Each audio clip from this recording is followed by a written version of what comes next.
Arkansas for raising what I think is such a fundamental point with regard to government spending, and it really raises the crossroads I think that we're at as a society. Because in my mind, I keep going out to about 2025, which you well illustrate on that chart. And then at that point, we're only going to have enough money for interest and entitlements and nothing else without either raising taxes substantially, cutting benefits substantially, or running very large deficits going forward. And ultimately, there comes a point of no return, as you correctly point out with your charts, wherein the world financial markets won't lend you anymore. So I think you're on to a remarkably important theme, and I think it underscores the degree to which we're going to have an important debate in this chamber in really the next month, because what the president essentially said is that I'm not going to deal with this. If you look fundamentally at the White House budget, it at the core abandons this notion of financial discipline. I mean, it adds $2.2 trillion in new taxes. It adds $8.5 trillion in new debt.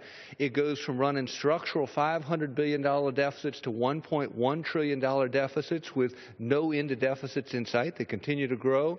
And so this theme that you're getting on with regard to the mandatory component and the interest component of government spending, I don't think can be underscored enough. And I don't want to interrupt you, but it just hit me as you were talking. Well, I'm glad the gentleman did interrupt. And to carry our colloquy just a little bit further, the gentleman from South Carolina is the former governor of South Carolina. And so he's had some experience at dealing with balanced budgets and having to live within your means as a former chief executive of a state, one of the 50 states in our country. So you have a great appreciation for how important it is to be able to craft budgets that live within your means and address the major drivers of what could be deficit spending at the state level. And would the gentleman yield for one more second? I'd be happy to. Just on that point, though, it's so interesting that ultimately it's not just about balancing budgets, because I think that a lot of people from across this country look at the carrying on and the going on of Congress and they say, it's about green eye shades and it's about trying to balance some numbers. No, it's about sustaining this republic. Because, Admiral Mike Mullen, when asked what is the biggest threat to the American society, didn't answer China, he didn't answer Russia. His answer was the biggest threat to the American way of life is the national debt. And if you were to look at, a whole host of different folks across, recent history, I mean, Paul Kennedy wrote, I think, an excellent book entitled The Rise and Fall of Great Powers, and his premise was that economic supremacy was the precursor to military supremacy, that for civilization to be able to continue to project force. I think it's so interesting that, the Prime Minister of Israel was here earlier today. We heard Prime Minister Netanyahu lay out his concerns with regard to some things happening in the Middle East. But America's variability, to whether it's in engaging with an ally like Israel, or whether it's engaging in a whole host of other conflicts that are, innumerable and guaranteed across the next 25 years or so, our ability to impact those things will be driven, frankly, by these economic numbers. I mean, I think it's been maligned, but Reinhard and Rogoff, a professor from the University of Maryland, a professor from Harvard, wrote a book entitled This Time It's Different. They chronicled 800 years of financial history, and there have been some questions about how they got to some of their numbers. But the larger premise was in that title, This Time It's Different. What you're pointing out is that no, it's never different. Math always works, and there's something fundamental about our civilization's need not just to balance budgets for balanced budget's sake, but to be able to sustain our ability to project power and maintain a way of life that we love.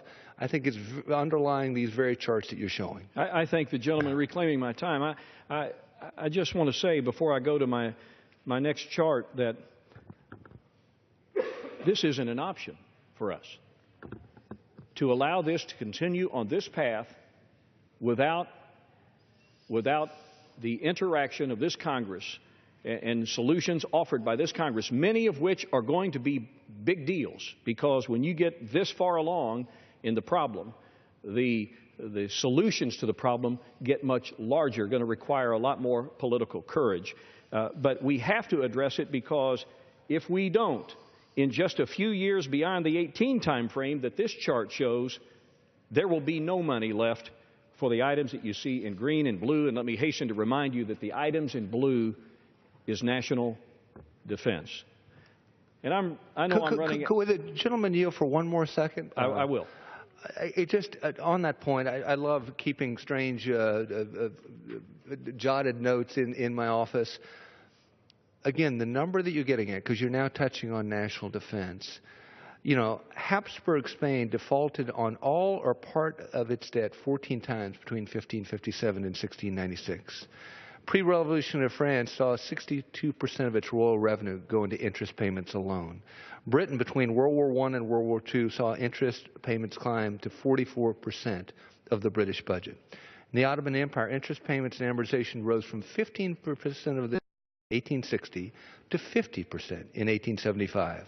In other words, this music has been played before with disastrous consequences, and that's why I think it's relevant.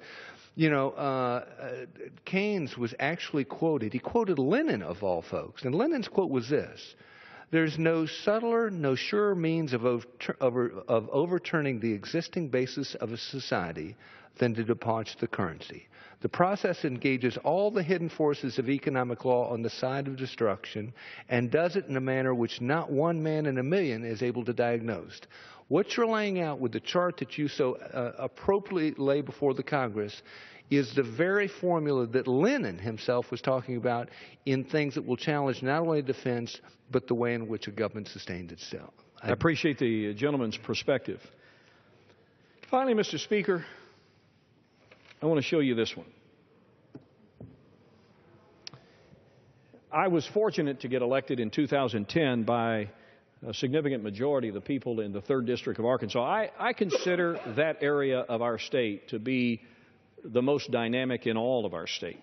It's got a lot going for it. It's got great jobs, great health care, wonderful educational institutions, effective governments, the University of Arkansas Razorbacks. I mean, there's a lot of great things you can say about the area that I represent. And it's different than a lot of places around our country. I will submit to that.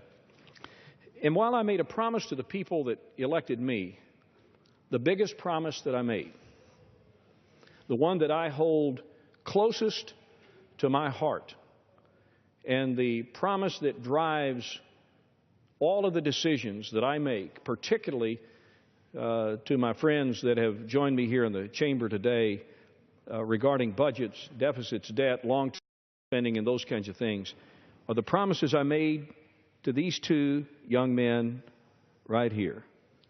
This is Liam. He's 8. And that's Caden. Caden's not even 2 yet. They're cousins. These are my grandkids. When I look into the eyes of these two precious little boys, I see the innocence of youth, but I also see something that they can't see. I see a tremendous burden that is growing every day, every week, every year, that these two kids have had nothing to do in creating, and that is a mountain of debt and interest payments for borrowed money that go as far as the eyes can see. Would the gentleman yield on that point for one more second? And again, I think you're capturing, in essence, the totality of this debate, because there's a guy up at the University of Boston called Lawrence Colloquy. He wrote a book called The Coming Generational Storm, and its premise is really built up around your two grandkids, because he says that the imputed tax for a child born into America today is about 84%. 84%. I mean, our civilization won't work. A market-based economy doesn't work with an 84% tax rate. And yet that's what he said is coming those two young children's way in the event that nothing is done to change the course and trajectory of the way that Washington's spending money. He says that the total debt really amounts to around $200 trillion.